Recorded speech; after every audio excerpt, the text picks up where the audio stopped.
9, 10. Welcome back, everybody, to the 2218 Attitude for Gratitude Weekly Live Podcast. Tonight we got a banger of a show. Glad you're all here listening on the edge of your seat, waiting to hear what we're talking about. First and foremost, the Alano Society of Minneapolis vision statement. It is as followed: to be the premier Alano clubhouse serving the greater Twin Cities that offers support and strength to those who suffer from addiction and their families. We do have an updated vision statement.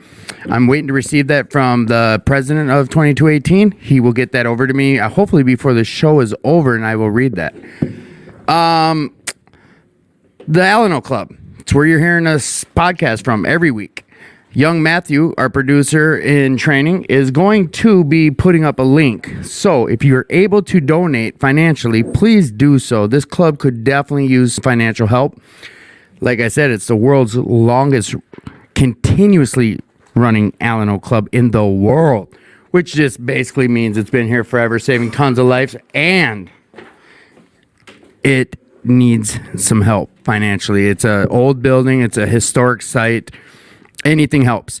If you can't financially help, come on down and give some time. We'll definitely accept any type of volunteer help. We got front desk positions. We got some cleanup positions. Whatever the case is, come on down, be part of this club, become a member.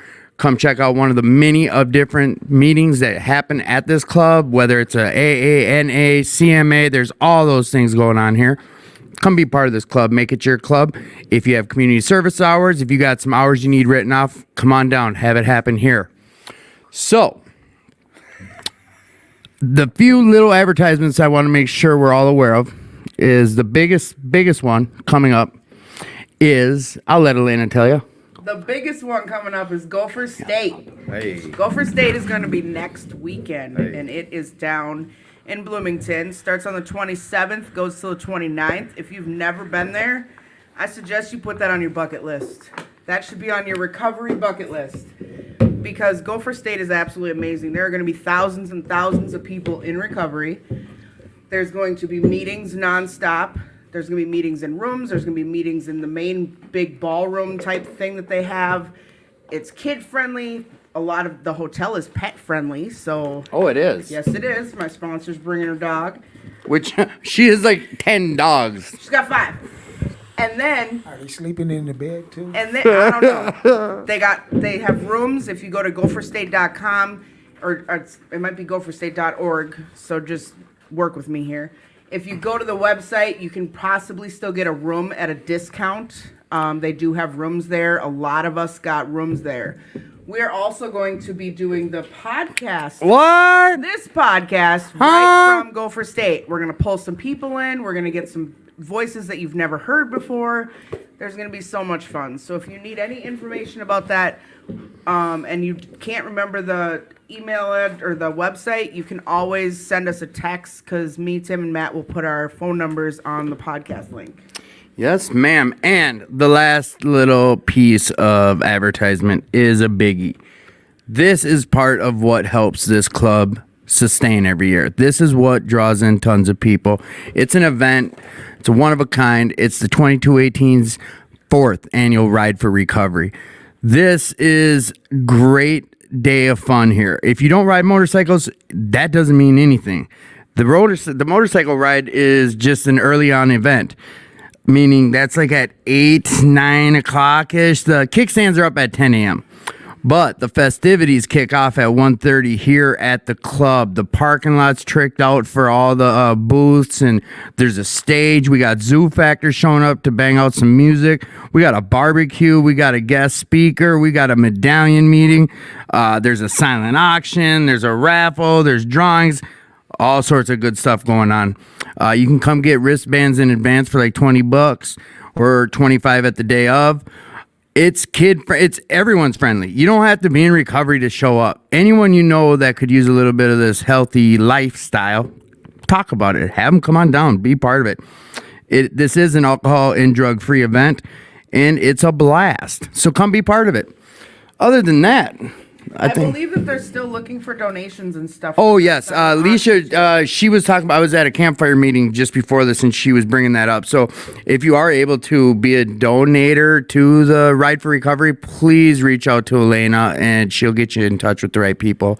If you've got something you'd like to donate for the silent auction or for the raffle, please talk to Elena. She'll get you in touch with the right people.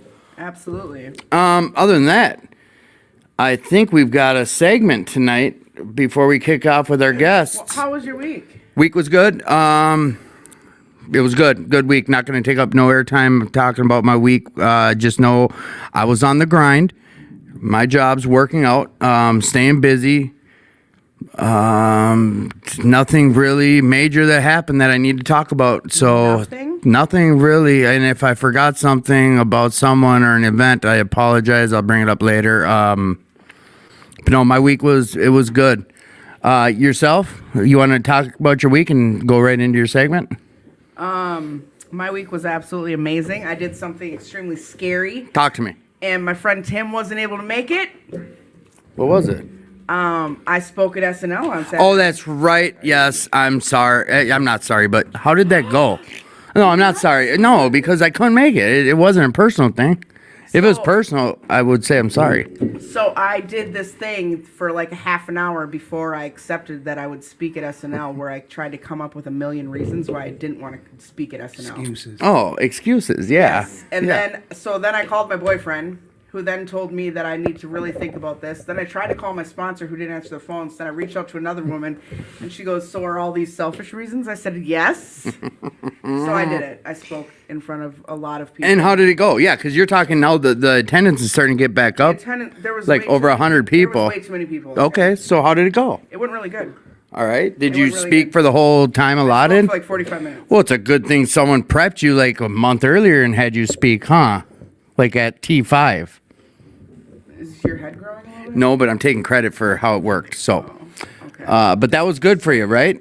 Just checking. Because then I saw you after at Woolwork, who had KG was down there and spoke, and that was a great event too. Woolwork for Recovery had their spring fling. They did, and I had a bunch of people call me and said, "I want to see your face," so I had to show up. Yeah, no, it was good. This recovery, man, this life is awesome. This whole thing is, it's awesome. I know. So right now, what we're gonna do is hop into this thing we do. It's called self-care with Elena. She gives you a little homework and tells you a little bit of some self-care, and this is the time she does that. Absolutely. Okay, so we're gonna do since it's summertime and everybody needs to start doing something different. We've been all cooped up in our homes. At least us people that don't like winter that live in Minnesota. We've been all cooped up in our homes. So now it's time to do something for ourselves, which includes going outside, doing something fun, going for a bike ride. I'm about to find out about renting kayaks again, but the river's been too dang high to do anything. There are so many things that we can do. I've seen so many of my friends posting pictures of fishing. Like, I am so jealous because I have no time to do any of that right now. But I have to learn to make time, because that's what we do when we take care of ourselves. We make time to be able to do things that we enjoy. So last week I mentioned that it would be a good idea to download one of these things where you can do 30 days of self-care, where you do something different every day, which is like going for a walk or turning off your Facebook for an entire day. I doubt that many people can do that. But I've tried. I make it like 8 hours, and then I'm like, I got to see what everybody's doing, because these are the days of our lives, people. So this week, I just want everybody to find a way to do something for yourself with self-care, which is physical. Physical does not mean what you think it means. Some people have dirty minds. Physical means going for a bike ride, Could be physical. Could be going that. for a walk, chasing your dog in the yard. Tonight I chased my dog and threw tennis balls for about 45 minutes before I came here. Like, there's so many things that you can go do for yourself. So this week, just find some way to do some self-care. Next weekend, a good thing for self-care is walking around Gopher State. Here we go. Because by the time you're done walking to every hospitality suite at least 5 times to eat nonstop food, you are going to be able to put about probably 12 miles on your stepper. And that's how much we're going to be walking. And there's Good. so many things that you can. There's so many things next weekend. I can't even tell you the joy. You're gonna. There's so many people that are gonna have spiritual experience. It's a Super Bowl recovery for that whole world. It's absolutely amazing. So this week, I just want you to do something for yourself, which has to do with being outdoors, doing something, and even if it's just for 10 minutes, if you can't be outdoors for some reason and you have a great excuse, great. Go outside and do something amazing. Nice. That's all I got. Thank you, Elena. So now what I want to just tell everyone is that you're not alone. You don't need to be alone. If you're struggling, please reach out. I'll get my number on there. Elena's put her number on there. Matt's got his number on there. We network on this program. If you have ideas for this program, this podcast, reach out to any of us, post it right on there. If you see a question that we may have missed, if you have a question for our guests, please post it on there. This is an interactive show, which means we need you to interact. So be part of the show. Make it your show. And again, you're not alone. You're loved. You're worth it. So just reach out if you're struggling. And with that said, I think it's time we Chop it up. chop this up. Hello, guests. Hello. May you introduce yourselves to our fine audience tonight, please. Yeah, I'm grateful recovering addict named Damone. Hey, Damone. Come on. Oh, what up? I'm Preston. I'm an addict. What's up? Hey, Preston. Preston. So, real quick, Damone is a returning guest. It's been a hell of a long time. Yes. Been over Since a year. since before COVID, Yes. I believe, right? Yeah. Or no, was it? We started this after COVID. We started this like right after. He was on one of our first 10 shows, and we're on our 80th show. Yeah.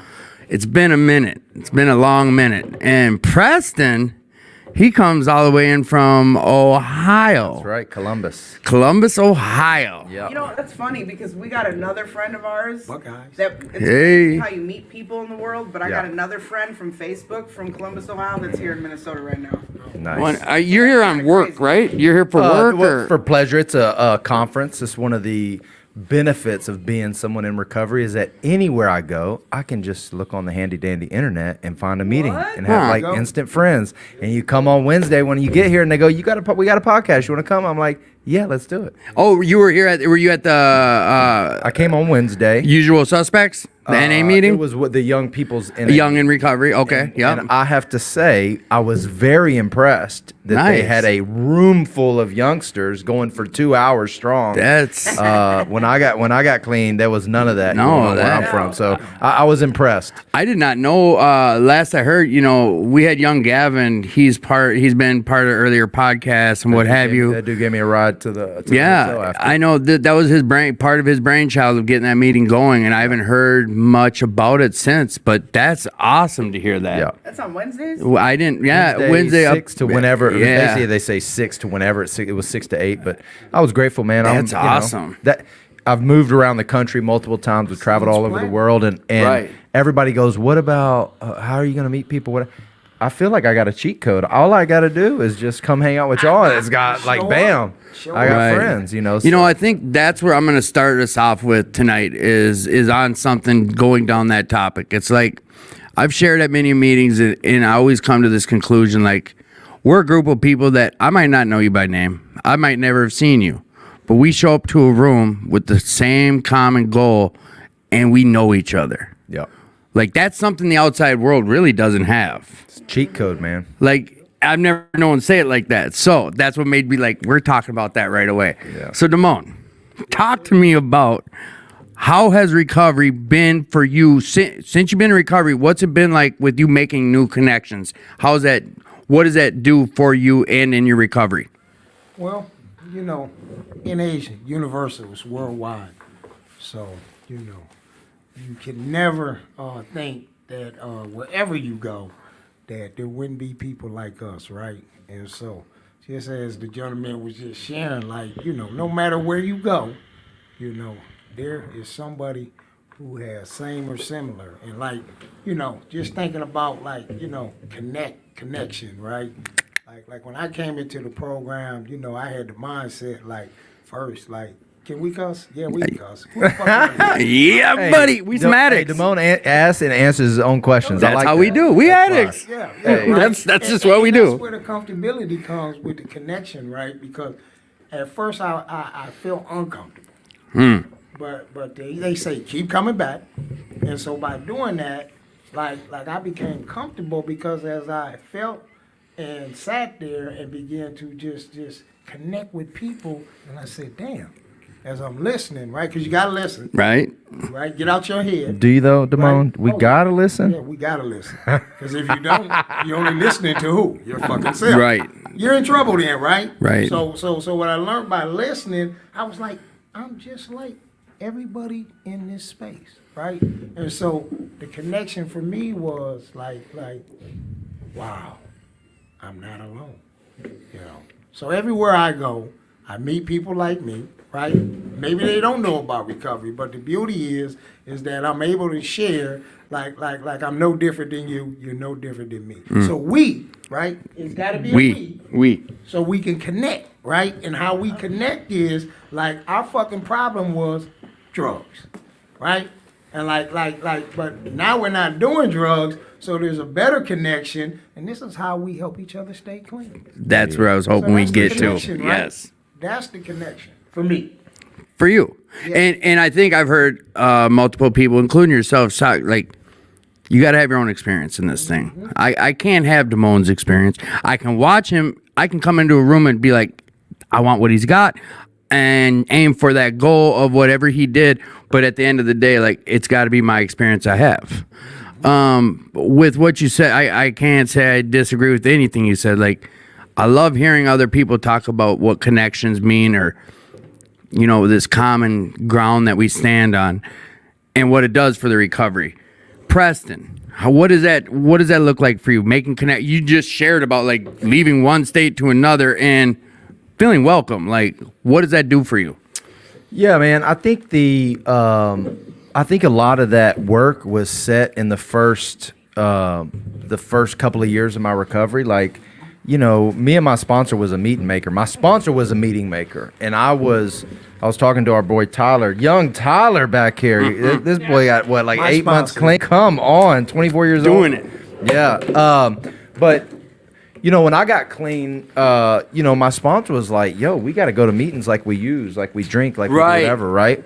And so I was, you know, I went to a meeting probably every day for the first 4 years, and so did my sponsor. We traveled, we did all kind of fun stuff, and he would always tell me, or y'all would always tell me, wherever we go, we got people, but I didn't really know what that meant, right? Like I didn't, you know, you don't know until you know and you experience it. So, as I progressed in my recovery, I'd go to Mexico and I'd find meetings. I did study abroad in South America. I went to meetings.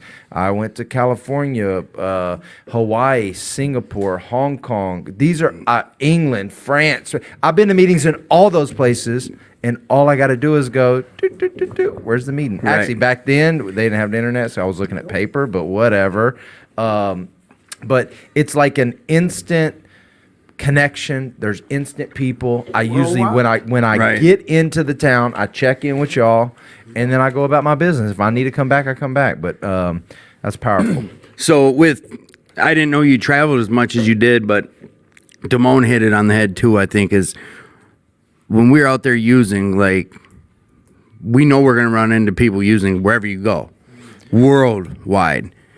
This recovery, it's no different. Like, and I think you said it too, is you don't know until you know. Right.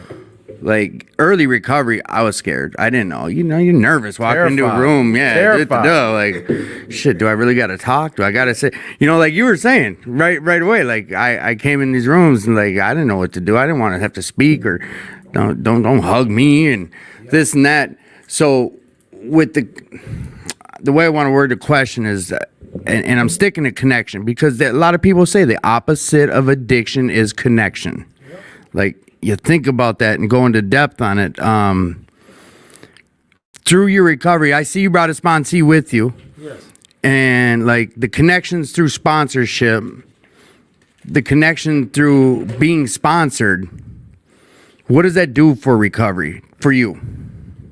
Well, for me, it's always the therapeutic value of one addict helping another is without He parallel. said without parallel. Hands down, right? Like there's no big I's, no little U's, right? Like parallel is like same or similar for me, right? And we have what's in common? Addiction. Right. But the beauty on that is recovery. So the two things that bind us, that bring us together, like first, for me, in my experience, like with my sponsor, like it's the steps that he walked me through. And I ain't talking about step work. I'm talking about like you need a basic text, right? That was my first connection, right? Like to some information, like to some new ideals, like the therapeutic value, right? Like he was guided by his sponsor, right? So we only can keep what we have unless we're willing to give it away, right? And so what like he breathed in me was like the how, like honesty, open-mindedness, and willingness. So I got to get a basic understanding, like what am I connected to? So like through that, like I get some literature, but now I got to get an understanding what is the Narcotics Anonymous program. Right. A lot of times, like I'll be connected to something, but it's a disconnect because really, I don't want to fucking be involved in this shit, right? So I need somebody to guide me that already has some experience Right. with an experience because you just said it. Like when we get here, we have our own experience, right? So like we can't get this thing by osmosis. Nope. So, Damone, there might be Yes. somebody listening that doesn't know what a basic text is. So, what's a basic text? The basic text is called our blueprint. It is our guide in the basic text is basically basic, where it is the Narcotics Anonymous literature. It's literature, Yep. right? It's literature, and it has the steps, and it has the principles, and we have stories that are in our basic text, right? So who's an addict, right? That hopefully we get a base of an understanding of that, right? Because I'm an addict, but I need to admit I'm an addict. I can't just say I'm an addict, right? So we're talking about connection here. Like it says that look, I need to admit that for myself, right? And so like I need to understand that I'm in a program that has some steps, some principles. We have some spiritual guidance, which through our traditions that connect us, right? It's the bonds that bring us together. And hopefully we won't tear it apart, right? And so now I got to become willing. And so my willingness is really the spirit of the connection, because I got to be willing to do something outside of thinking of using dope, smoking some dope, hurting people, but most importantly, hurting myself. Right.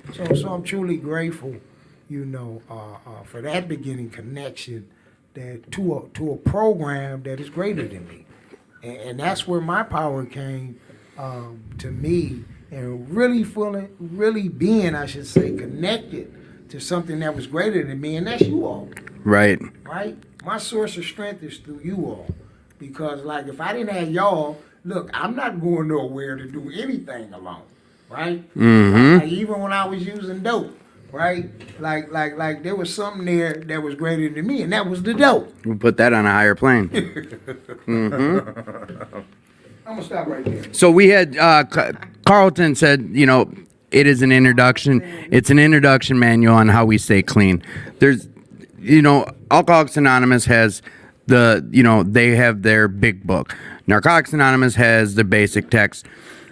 Whatever path you find to your ending goal, just do something. If you're living a life where there is addiction or there's struggle with this, whether it's mental health, seek help. If it's something you can't accomplish or figure out on your own, reach out. We've talked about it for 80 weeks now. There are things out there to help. I always tell people you're not alone. You heard me already talking about this. So, Preston. What up? Do you sponsor, and if so, what does that look like for you? What has that done for your recovery? Or do you have a sponsor? Do you have sponsees? I mean, I'm hearing about a lot of travel, so I know how that must go. Yep. Talk to me about that on Yep, your side of the street. I'm at the moment sponsorless and sponseeless. However, The group. yeah. I love when people put me on. Shit, no, we talk about it though. You That's work in an honest program, For man. real. there you go. Being honest. Yeah, So, honest. but I've had a sponsor for 17 years. September will be 21 years for me. Whoa, 21 years of recovery. Yeah. Yes, sir. Hey. We celebrate this is, clean time around here. Hey, we this year will be 21 years. I got clean and sober at 21, so Nice. it's pretty significant. I think I'm gonna get my first set of ink on my arm too. I figure at getting 41 I sleeve, should be y'all. I can put the thing on me, commit. But anyway, Yeah. point Bro, being you were is- born in the 70s? No. So what are you trying to say something about us or something? No, I'm usually the only 70s baby in the house. Yeah, I'm 41. That's a year older than me. Yeah, it's Yeah, I'm usually the only 70 guys in here, so I forgot you here Okay, now. yeah. All right, we good. Hey. We're not alone. No, we No. never have to be alone again. That's right. No, look, keep going. So, yeah. sponsorship was. We talk about the heartbeat of the fellowship. I mean, my sponsor was. All of my number of sponsors have been super important in my life. I've sponsored a lot of people. One thing that has made me grow a lot is traveling around. Like, it's tough traveling when you got to reestablish in a new home group, a new set of people. I've done the sponsors in different cities. It's hard for me. Like, I want to see you at meetings. I want you to see my face.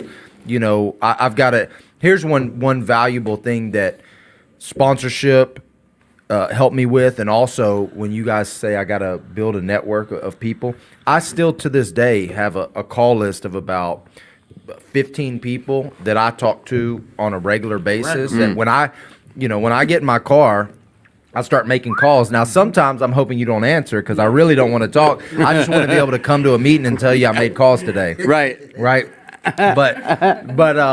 But also Newcomers, listen up. yeah, Yes. part of that, moving to Columbus, I've been there about 3.5 years. I joined the home group. I started getting in the swing. COVID happened. Your boy was struggling pretty hard. But anyway, so long story short, sponsorship been huge.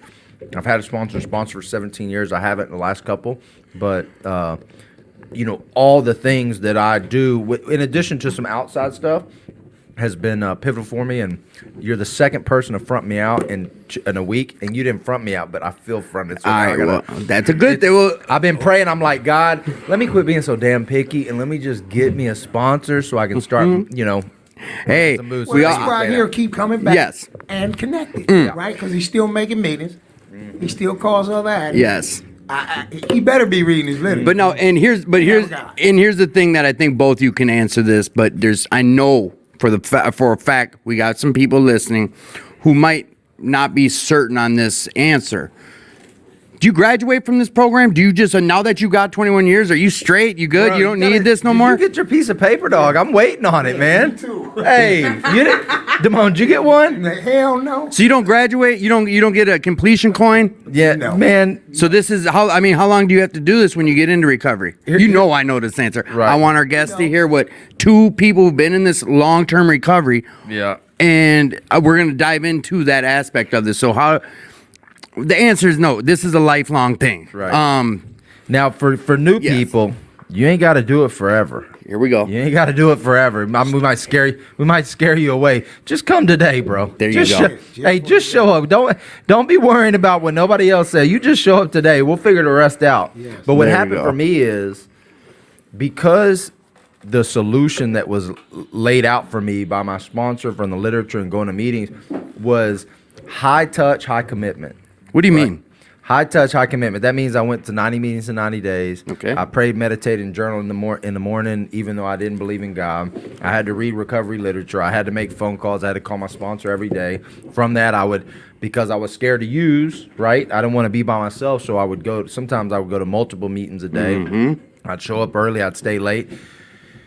It was high touch, high commitment. If I did those things and I can make it till, I would say 10 or 11 at night, I knew I had a pretty good chance to use. And so by doing that, I was able to act myself into a right way of thinking. See, I used to think that I can just think my way through it. I'm pretty smart. I know a lot of Don't stuff. happen like that. No. I thought, hey, for a long time, I thought if I could just quote the literature, I got it down. You're okay. No. Right? That's like off the wall type. Anybody ever tell you knowledge in itself is not a solution? Awareness in itself. You hear people knowledge in say itself is not knowledge in itself is not a solution. Or said another way, awareness in itself is not a solution. What you hear people go in meetings, oh, at least I'm aware, right? Knowing the right thing to do and being able to do the right thing are two different things. And so that's why acting myself into a right way of thinking, because in the beginning I didn't want to go to meetings, I didn't want to make the calls or whatever, and eventually it shifted where when I didn't want to go to meetings, for some reason, I would just be walking to my car, getting in, and be like, "Man, f this meeting," and I'll be going. It was I don't want to routine. be calling my sponsor. I'll be just be calling, right? Because then my actions shifted, and so that's what high touch, high commitment does. Is it gives you an opportunity to shift your behavior before you get opportunity to go back out. So, anyway, I don't know if I answered. That's well put. The way I ask questions is not just like a answer. So I know that you're good. That was well put. Go ahead, Atlanta. So, Damone, how much clean time do you have? Be 14 years, November 22nd. We celebrate clean time. That's a lot of clean time. And yeah, I've seen Damone since day one, and I've been he's one of those guys after he shares, always make sure to be like, oh, you gas me up so much when you share. I feel like I'm in church. Seriously, I feel like I'm in church. And he's yelling at me when I'm in a meeting with him. That's just the spirit. That's the spirit. Hey. Rhythmic. Because Hey. you feel the walls shake when Damone Yeah, shares. yeah. Is you know what? Little side question is Midway's back and going. Thursdays is that Thursdays, when at noon? Days, At yep. noon. Okay, that's St. Paul, and then when's the other Midway Now, meeting? tonight at 10:30. 10. Oh, late night. So if you're Is it looking for a still a late night bonfire? meeting, it's still bonfire, but give or take, they'll probably get back to the bonfire since the weather is Right. coming around. Yeah. Taking a quick hard left on this conversation before I even forget to bring it up. But we just talked about, I always feel when we make that point clear that this is a lifelong journey. Yes. But of course, today's all we need to worry about. If you can just get to sleep tonight clean, you're winning. Especially if you were an addict like I was. Yes. If I can make it till tomorrow morning clean, I'm doing okay. But I want to talk about events and fun stuff and things that we do in recovery. My man's here talking about traveling the world. Like you dropped names that made it around the whole world. I know you're part of a lot of events and you do a lot of fellowshipping. You started to talk to us about like events, when we go down to certain committee obligations or things that have been fun in lieu of being in recovery. Well, if you didn't think you could have fun clean, keep coming back. Hey. We have the best. I'm talking about freedom, right? Freedom. Our promise is freedom, right? Yes. And like where you thought you only could be stuck in the basement, an alley, and that was your fun. Look, you are on for a ride of your life. So we have conventions, we have speaker jams, we have our annual ICUC, which is Inner City Narcotics Anonymous Convention. They still do that at the Doubletree? Right up. we Yes, do. yes. And it's for the locals. It's for citywide. So for those who don't get a chance, like my brother here, to travel, but look, you keep coming back. A brother like him will say, "Come on, I'm about to go here," and we take each other with us, Yes, right? yes. So it's not like you thinking, "Well, I could never go to Spain." Yes, you can. Yes. Right, and that's what happens around here. We also are having park picnics. Yes. We are having a couple speaker park picnics coming up. There's one in July. There's also one coming up in September. So we just say, look, tap it in. Like technology is Yes, off the chain, yes, right? yes. Now, don't go look at some of those other things. I mean, but Come on, Damone, man. put it- Talk about a hard left. Look, we're being honest, right? We know what his autocorrect We're being says. honest. And this Nah. is my sister over here, so she knows me pretty much. Do they still do the stuff at Redeemer the first Friday of the Yep, month? we do first. The first Fridays, every, yep. Every first of the month. So that's a good time to come out, and it's the first Friday of every month at 7:00. They have a couple speakers, and then they kick off with a dance. But check this out: there's also a meeting that goes on the other side of the Redeemer 285 Dale. So anybody listening, which I know you have a lot of followers that might not know that's going on. That's 5 days a week, isn't it? How many days a week is that one? Don't they do it up at the church a few Yep, nights a there's week? 5 days a week. There's a meeting there Yes. every day except Saturday and Sunday. They all start at 7 p.m. 285 Dale, right off 94 East right there. Dale and Igerhart. Meeting starts Monday through Thursday at 7. Tonight they start at 8 to 10. It's a candlelight. And as I said, at the Midway Club, there's a meeting going on at 10:30. Yes. Y'all got So a lot there's a lot popping of around fun here. there. Well, and that yes, and I'm gonna get you on a bigger level because I know you travel.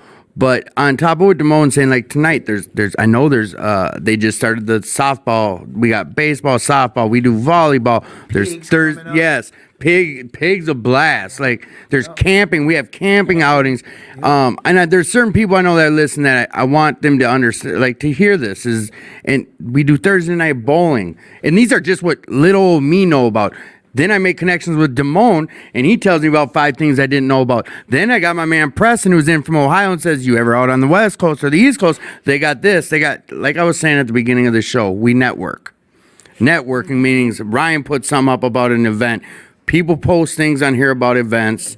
We tell each other, and like Damone said, you grab someone, let's go. We're riding out, we're going dancing. Whatever it is.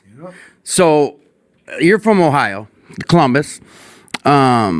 What kind of things do you guys do out there beyond fellowship for like activities, events, or fun? I mean, I've noticed this from traveling south. Last year I went to Arkansas and Brant's, all these like southern places, and Hillbillies? but like they didn't have Alano clubs. They had Nah. something similar. We even call them Alano. I thought it was Alano. And what I mean, and whatever. It's potato. Yeah. This y'all got a vibe here, man. This is legit. I grew up in Texas. I got clean in Texas. When I started going to meetings, I'd been 21 a month when I went to treatment, right? Okay. And I think we maybe had 3 NA meetings. We had a well-established AA clubhouse, which was great, but I was doing kind of similar like rehab after work, right? Okay. I go to work because only dope fiends and alcoholics use at work. I wasn't a dope fiend alcoholic, so I could make it. Yeah. I could make it through work, right? I was y'all were dope fiends. I wasn't. But I would get off work at 5, go to treatment at 6, get done at 9, and then Friday, Saturday, Sunday I go to meetings, whatever. But early on, I could only make a meeting a day if I went to AA and NA. But I had a hard time early on identifying in AA. I didn't even think I was an alcoholic. I got the heebie-jeebies about the language. NA was much more simple. I couldn't read very well. I liked the lifestyle of a drug addict, right? But I can remember, same thing y'all got, speaker jams, conventions. We would, in Texas, so I lived in College Station, so Houston was an hour and a half, Austin was an hour and 40, Dallas 3, San Antonio 3, and so we would make the circuit, right? Uh-huh. And so we would go, for me as a young person in recovery, like conventions were big for me because we started with 3 NA meetings and we worked up to 5 and then we got to 7. But like the first meetings, we would have like maybe 5 to 7, 5 to 9 people. It was the same people every week. And everybody was old. Damone, I'm talking these fools. They were so When it's good old. looking is us. Hey, everybody was old. The other day, 3 years ago, I asked my sponsor. I said, "Sponsor, how old were you when I asked you to sponsor me?" He said 36. I was 38 when I asked him. I was like, damn, dude, I thought y'all were so damn old. I mean, I was 21, he was 36. I thought they were ancient, right? Oh, yes. But here's what the conventions did for me was we would go to Houston or we go to San Antonio. And there would be people partying. There was young people. There was a bunch of people having a good time. I wrote this down when you were talking earlier about traveling, building community. Yeah. It is a guarantee we're going to find our people. Mm-hmm. Guarantee. Mm-hmm. Our people either going to be using or they're going to be clean and sober, right? So when I travel, when I go to work, no matter what I do, there could be 1,000 people in there. I was just at what's y'all stadium up here? Where the Vikings play? Right. There's thousands of people in there, and almost every person I roll up on, I tell them what I do, and they're like, oh, I got mental health issues. Oh, I got eating. I'm like, I can sniff us. I can just sniff them out, right? ain't lied to him, We're right? gonna hang with people that are either using and drinking or in recovery, right? And so going to these conventions, I knew that if I can make it to the next convention, whether it was a month or 3 months down the road, like that would kind of keep me going, right? And so, same thing in Ohio. I just went to they have a big event. It's called Tar Hollow it's some lake. Relatively speaking, I'm still relatively new there, but they do, they call it a spiritual retreat. They do a tradition spiritual retreat in the spring. They do a step spiritual retreat in the fall. Everybody rides their motorcycles. It's a big campsite. It's a mishmash of people that normally would not mix, you know what I'm saying? And we're just in there, And that's you know, the people beauty are of camping, recovery. doing their Right. thing. And so that is across the board everywhere I've been. We all do the same thing. And when I was first in, I used to think y'all were so boring. There's no way possible it could be fun. I can remember we go to meetings. We had the kettle. I don't know. It's like a Waffle House. And we drink coffee till like 2 a.m. I remember telling my sponsor, like, Yep. what do y'all got? Perkins. We got Perkins. Perkins, yeah, just like that. And I remember telling my sponsor, I'm like, dude, I didn't know like hanging out and just drinking coffee could be so much fun. But remember, I had to do it a lot before I decided that. Right. You know, one meeting a week ain't enough. Now, let me rephrase. Let me just for all the newcomers listening.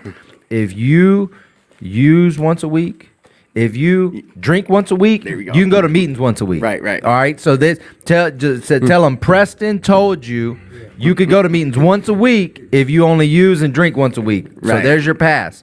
But it took me a while. But the same thing y'all talking about is the same thing we did in Texas, the same thing we did in Philadelphia, the same thing we did in Ohio. It's all the same. Right. So anyway, There's fun to be had. fun to be had. Too bad he didn't come a month earlier. We just had our state convention. Yeah, Bro. the one in Rochester. Yeah. I'll tell you, y'all yeah. remind me to tell you Go about down there. the Texas State Convention. I had 6 years clean, and it was right before I was doing a study abroad in South America. Remind me to tell you that story. It's a good one. Well, tell it. Come on. All right, so when you know how when we meet people, like so you got the big conventions, you got like the regionals, you got the area convention, you got the state World, convention, you got yes. you're right. So you know when you go to these conventions, you'd be like, hey, if you're ever in Columbus, Ohio, come to my home group. We meet, Thursday at 7. Let's hook up. Oh, spiritual, Right. not religious, and everybody goes, oh yeah. I ain't ever come to your meeting. I ain't gonna. That's how I think. I'm like, I ain't gonna see you again. What are you talking about? So when I got clean, I didn't think I was very smart. So I started taking one class a semester at a community college. These were remedial classes, all the stuff we're supposed to learn in high school. I started doing that when I had about a year and a half. And so I just stayed, I said, no matter what, from here on out, I'm going to take at least one class a semester. Well, what happened was, because I applied the principles that I learned in service and making meetings in here, I applied that to college. So I joined the service structure. I'd show up early. I would stay late. I started getting good grades. I started building some confidence. I started loading New up. dreams And arise. eventually, Right. I transferred to Texas A&M, and I scheduled a study abroad in South America. Nice. We're at the Texas State Convention. We're sitting up in these stands. It's in San Antonio. This guy said, I said, I'm going to South America. He goes, I'm from Argentina. If you're ever in town on Thursday Let's hook in up. Buenos Aires, Argentina, which is the capital, at 12 o'clock, come to my home group. What do you think I said? For sure. Oh, for sure. Yeah, we I all- didn't yeah. remember. Well, how am I going to do that? I don't even know where I'm going, right? So fast forward, I'm in South America. One of the challenges of going abroad is a lot of times NA meetings, it's hard to find an English-speaking NA meeting. AA is more established, so sometimes if you need to make a meeting, you need to talk to someone that speaks English. Sometimes you just go to AA. It's a little easier. However, I'm going to NA meetings a couple a week, speaking Spanish. I didn't know hardly any Spanish, but you can feel the vibe. You hear people Right. say, we don't have to have the same language. You Spirit. can feel the Yeah. vibe. But here's the deal. Spirit. After a long period of time, it starts to wear on you because you can't communicate like this. When I could communicate like an elementary school kid, but I couldn't tell people I was scared, insecure, whatever. And during the day, I'm hanging out with normies. So I'm talking to my sponsor on Skype, talking to my old lady on Skype. I was struggling. And I said, I need to make a meeting. It wasn't necessarily that I wanted to use, but boy, restless, irritable, discontent, some of y'all say. I had I was feeling down. I missed my people. And I say, I'm going to make this lunch meeting. I almost didn't go because I was running late. I got on the bus. I showed in 20 minutes late. I swing the door open. Y'all, it's 15-hour flight to Argentina. 15 hours. It's thousands of miles. I walk in the door, and guess who's chairing the meeting? You guy. Come The to my guy meeting. that said, come Come I to my met meeting. 6 months earlier at the Texas State Convention. And finally, I ran into someone. It was like a life raft that spoke English. He said, yo, you want to come with me he was a polo dude. Go to polo, talking. After about 3 hours of talking, he goes, bro, do you ever shut up? I was like, I ain't been able to speak to someone in English about some recovery in 3 months, bro. I was struggling, but it was like, God threw me a raft, right? And this was, y'all, I mean, it's hard to imagine how far that is and how significant. What are the odds Right. that I ran into that dude and then in Texas and I run into him in Argentina? 20,000 miles away. Bro, crazy. But anyway, it's They say only in Narcotics Anonymous. Only Hey, Narcotics we, Anonymous. we do recover. There's people like us all over the world. You can find our people, and like I said, we're guaranteed to hang with our people. I just choose to hang out with people that are in recovery. That's it. Right. We're going to get into higher power talk here pretty quickly. The one thing, you know what, today, coming out of isolation, page 146, we find ourselves doing and enjoying things that we never thought we would be doing. That's the opening of the gist for today. Active addiction kept us isolated for many reasons. In the beginning, we avoided family and friends so that they wouldn't find out that we were using. Some of us avoided all non-addicts, fearing normal backlash and legal repercussions. We belittled people who had normal lives with families and hobbies. We called them uncool. Believing we could never enjoy the simple pleasures of life. Eventually, we even avoided other addicts because we didn't want to share our drugs. Can you relate? Our lives narrowed, and our concerns were confined to the daily maintenance of our disease. Just for today, I can find pleasure in any simple routine of the daily living. What we're talking about is, traveling abroad, interstate stuff. My grandson, he goes to Australia. Finn, he goes down to Australia or down under. Is that Australia? Yes. Yeah, he goes there for world this all recovery, like that. People are going on a trip. That's why I went down south last year. Was a recovery run on the motorcycle. Like, there's fun to be had in this life. That was a big fear of mine in early recovery. Like, what now? Because you go so long of living that other life. That's all you did. You turn the page, and there is a whole new life ahead of you. And you've heard both our guests share about it. Elena's always talking about it. I'm just always talking. Yeah. So, Except when they ask you to speak at a meeting. yeah. Hey. Shifting to a higher power. You said it, I didn't. Damone, I know you pray, or you know what? I'm not going to tell them what I know about you. You're going to. What is a higher power to you? What has that done for you? Is it a necessity for you to have one? Most definitely. It's my inner self. And first and foremost, only for me, I believe, through God's grace and mercy, right? Like, my spirituality is my source of strength. So I'm thinking about the 11th step, right? Like sought, seeking, having a relationship with my higher power has kept me grounded, right? So I have to check in regularly, right? And truth be told, there was a disconnect with the using, And the beauty about our program, like you don't even have to believe in God. Right. Right, so we don't want to throw that on nobody, force that on nobody, and say that you have to have, right? We hope that you find a God look of your understanding, right? So my God don't have to be your God, and I don't want any newcomer that might be listening to think that like we're having church, we're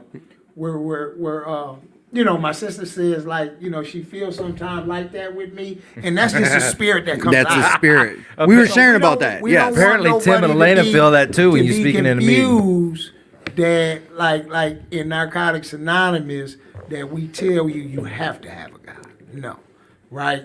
Like I found my higher power through the program.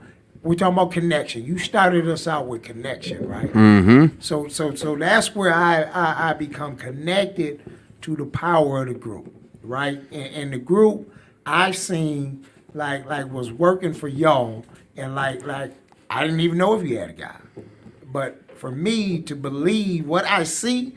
See, I'm that type of dope smoker, like you see said. it, I didn't yeah. want to share shit, Right. Right? But I want to see my smoke, right? Let's smoke yours and save mine. Yeah. I want to see my smoke.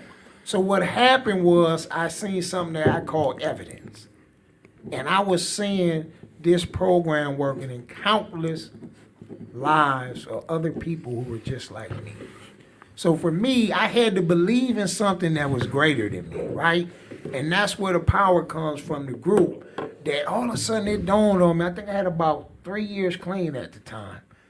And I said, damn, I ain't got high. I ain't smoked no dope. I ain't robbed nobody. So there had to be something. Right. Elena. Here I go. I'm getting excited, Here he right? goes. Look, I stay fired up. Yes. I stay fired up for this thing called recovery. I'm not lighting up, I'm fired up. That's right. Right? Come on. And so what happened Come on. was like my belief in something greater than me became evidence, right? Like I'm watching other people. We heard a miracle. Right. I'm seeing miracles, right? I'm becoming to believe that what is working for me, that there had to be something else, right? I'm talking about shot, stabbed, I'm talking about incarcerated, I'm talking about in the bushes, coming out the bushes, under the bridge, you know, on top of the bridge. Like, them is the places where I had came from coming into the program. Now all of a sudden, I'm from the park bench, like I'm getting able to be able to sleep in my mom's living room again, Right. right?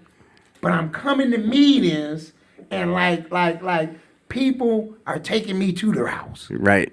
and look, Lights I'm are not on. Doors leaving- ain't locked. Yeah, and I'm not Yeah. leaving with their shit. Like, I gotta go to the bathroom later, but I done peeped out your whole house by the time I came in, right? So my hands are still in my pocket, right? I'm talking about coming to believe in Right. something greater than me, right? And like from my mom's floor, like, now I got an apartment.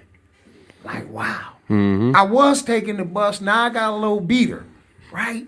Like all these things that I never had. Well, I did, but I thought I could pawn it, or look, I'm just gonna give it away, Right. Because I want to get high. None of those thoughts are racing or going through my mind no more. They came far and less between. And so, like my relationship with my inner self, right? And that's where the God of my understanding is, right? Like it ain't outside of me. Look, it didn't come down and go, oh, like it didn't split no water in front of me. Like I don't see people with wings and, you know, all that, the trees over there burning, you know, all that old type of stuff. Right? So we don't want to scare nobody. No. I'm talking about Your my evidence. relationship of my higher power. It was this internal thing, what you couldn't see. You know, I was so numb to life, I suppressed it. You know, you just read the gist for the day, that isolation. I was no longer procrastinating. I was showing up. Look, he said with the normies, right? We know they need the program They- too, right? probably more than us half the time. So if anybody think that like you got to be perfect, this is not this program. We learn to be ourselves, man, our authentic self, man. So like I want to share this real quick and brief, right? I'm in this moment. My daughter was murdered 8 months ago, right? And only because of love for killing God, that I'm still clean. And I ain't talking about going to use no dope.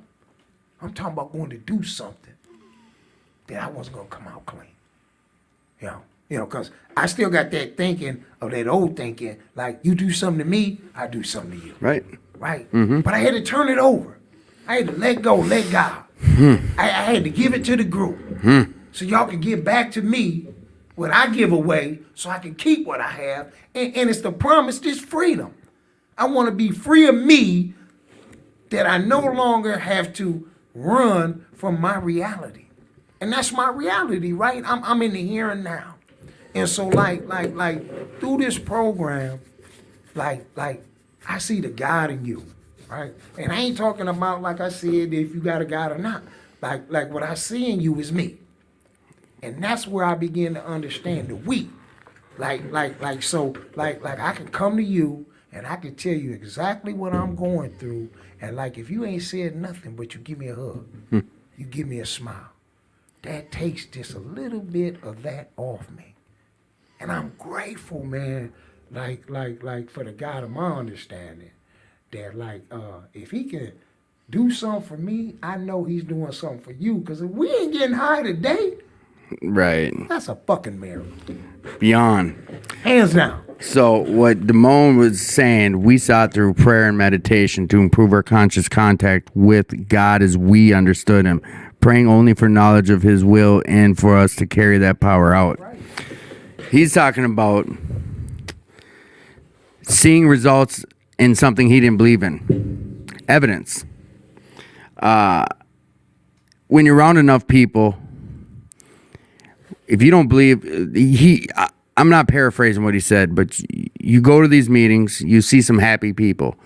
You see people that have been through trauma. You see people who've been through some things that would have you saying on the surface, I do X, Y, and Z over if that happens to me. But you see him get through it like he's talking about. We see people that are happy, joyous, and free, and these same people in my recovery talked about a higher power. They talked about a God of their understanding. Whether I believed or not, I saw that evidence. Yes. I saw someone making it through some of the darkest times of their life, and their answer was, I need a drink, I need a shot, I need a smoke, I need a puff, I need this, that, a blast, whatever. I got to get to a meeting. My man said it earlier. Yep. I got to get to a meeting. And then look, I've even seen addicts who were non-believers, Yeah, atheists. 100%. And it's not that like I said, there can be this myth about what God is or who God is. Look, here we don't give a fuck. Nope. Who cares? But I've seen and witnessed people who have come to believe. That's it. Conscious contact with the God as we understood him. They come to believe. Yeah. And Yes. Look, if it's not where you have that God, it's our group. The group. Sponsor program, right? And sponsor's not a God, but he is a human being just like you that has the working knowledge of the 12 steps, 12 traditions, and the 12 concepts. And he has worked through the 12 steps, those traditions, and he has a basic understanding of how this program runs. And look, you know how it runs? Through a spirit of contact of people. Contact of people. Group. Like, look, the group. Group. There's some power in the group. Look, we got some nice looking ladies and stuff too. Yep. I don't know Hey, about bro, y'all. hey, Keep pump the coming brakes. back. Now you're talking about your search history again. What's going on, He man? just looked around the room Hey. and said there's a nice group of ladies. He didn't want to just focus on Yeah, you. right. And nowadays, We gotta include you, Elena. Me and yes. Timon have been friends for a Yes, long time. yes, we have. So, She always look. I love what my brother said to her because I always tell her, look, speak up. And when she speaks up, look, I learn. yeah. They had just for today 3 months ago, it said, don't shoot the messenger. Yeah. I referenced it a few times, and it's because it opened my eyes. You might walk into a room, not like what's just you get a bad vibe from someone. You hate the tone of their voice. They're real loud, or they seem arrogant. But if you stay open to hear what they say, you might hear something to save your life. You might hear something that gets you through to that next day without thinking about picking up. Yeah. Whatever the case is, don't shoot the messenger. Yeah. Be open to be open. You stay You know clean. what I heard? You stay clean long enough, and you realize anytime you pissed off at someone else, it's because you're looking in the mirror. Yeah. Oh, yeah. Yourself. Yeah. Hey, Damone, I don't want to look at that. Yeah. No. Hey, I ain't looking in the mirror. I'm looking at you. Yeah. And let's me and you talk about each other so I can feel good better that why I don't like you. I don't have to deal with 100%. my issue. Hey. So they also said, if that is your case, close your eyes and just listen to the message. Do Other your than that, best. it- Yeah, yeah. and yes. Can stop using, lose the desire, and find a new way to Find a new live. way That's to why live, here we baby. say, For today, listen yes. to learn to listen. Because if you only listen to yourself, that's the fucking problem. And I listened to a man get 8 years today. Leon, he's been on this show. Wow. He just got his little he just got his 8-year coin, and He got 8 years on Wednesday. yeah, today he got it. I listened to him accept it, and what he talked about was exactly that. He said, in early recovery, I'd be mad at him, mad at her. Really quickly, I learned after working some steps, everything I had problems with other people around me, I realized it was me. Always. And that was a hard, like, for me, I don't know when that shift occurred, but it happened somewhere along the line that when I was figuring out I was upset about something with someone else. It's a waste of time, man. It? And that's the other thing. Yeah. I'm Hey, a big, It goes back to knowing it's you ain't enough. Because I Right. can know it's me. I can know I'm looking in the mirror and still be Denial. talking dirty about you. Right? yeah. I mean, I like reality. what Damone was saying about a relationship with a higher power. Because when I came in here, I was so I didn't know what I believed. I wasn't an atheist, but probably closer to agnostic. I learned that in the meeting. But I remember the first time I worked the steps with the sponsor. We were going through step 2. And I remember I was saying, like you, like, I need to see it. I need to see proof, like the smoke you was talking about. And I remember him going, we're at this restaurant, and he's like, well, you've been showing up to these meetings. We all show up together. We put our arms around each other. We pray. You see people picking up key tags. You see people staying clean. He's like, do you think the group is a power greater than you? I was like, well, what do you mean? He goes, well, like if maybe you took a couple people that you trust in recovery, and maybe we make we have a group conscience on all your decisions. You think that we could maybe do a better job making decisions for you in your life than you can on your own? I was like, hey, you probably could. He goes, well, hey, there's a higher power. Why don't you start with that? And I remember, because I needed to see you. I didn't. The truth of the matter is, I had so much resentment and dirt inside of me that was covering up my true self, right? My the God in me, that I needed to see it. And so what happened was, I said, look, I don't believe in God, but I'm down to pray to the group, because there's some at There this you go. point I was building some relationships, particularly with my sponsors, some other people, and I remember praying. And I remember as I did it, remember high touch, high commitment? I was doing it on a regular. And eventually, I quit praying to the people in my group, and I started praying to Narcotics Anonymous as a whole, right? I was kind of imagining a larger network, right? I know another thing my sponsor had said one time. He said, well, if someone drops a bomb on Bryan College Station, where I'm from, and knocks out all the meetings, he said, you think Narcotics Anonymous is going away? I'm like, no. He goes, so is that a power greater than you? I was like, yeah, I guess so. So then I started my view of something greater than me started to expand. So I started to pray to Narcotics Anonymous as a whole, still like down here. Then y'all know how Batman does it? They put the light in the sky. Yeah. So then this was still here, right? Then I started seeing the NA symbol up in the sky, like, because y'all told me God's up there, right? Look up, the angel. So I started going, okay, it's up there, right? And eventually, I don't know when it was, but eventually the light went away, and my view and understanding of God got so much bigger than me, because I was seeing people, these miracles happen. I was hearing people talk about going through illness, going through people close to them die, going through people Right. losing their job, about to be evicted, and good things happening, going to college and not use, right? So it was the miracles, right, that I just said coincidence before started happening. And I remember distinctly, this is something that has impacted my life today, was we talk about all are welcome, right? Regardless Yes. of age, race, sexual identity, Yep. creed, right? And it. you can atheists. I would talk to atheists, guys that I knew and trusted with my life, and they didn't believe the way I believed. And guess what? I still trusted them, right? I remember I went to this convention, and you know how I don't know about y'all, but in a lot of our T-shirts, convention T-shirts, they kind of look like elementary school kids draw them, right? They kind of Yeah, a little yeah. cheesy Yeah, yeah. sometimes, you know, whatever. Yeah. Simple. And I remember seeing the Simplicity. sun was rising, and it had a NA symbol on it, and there was all these roads going to the sun, and it hit me. I said, nobody's got a monopoly on God and the higher power. Nope. Everybody's got a lane. My atheists, my Muslims, my Buddhists, my Native Americans, my Christians, my everybody. There's many ways to get to God, and that is what has broadened my perspective. Even when I talk to people, religious people, spiritual people, like, ain't nobody got a monopoly. But when we talk about principles, we talk about spiritual principles, we talking about connection on a deeper level, we talk about love, vulnerability, compassion, all of a sudden we're in the same boat, we're in the same car. The minute we start talking about which fellowship is right, the minute we start talking Yeah. about which book is right, the minute we say that group over there is, the minute we stop the car, we get out of the bus, we get in our own cars, then we start talking mess at who got the better car.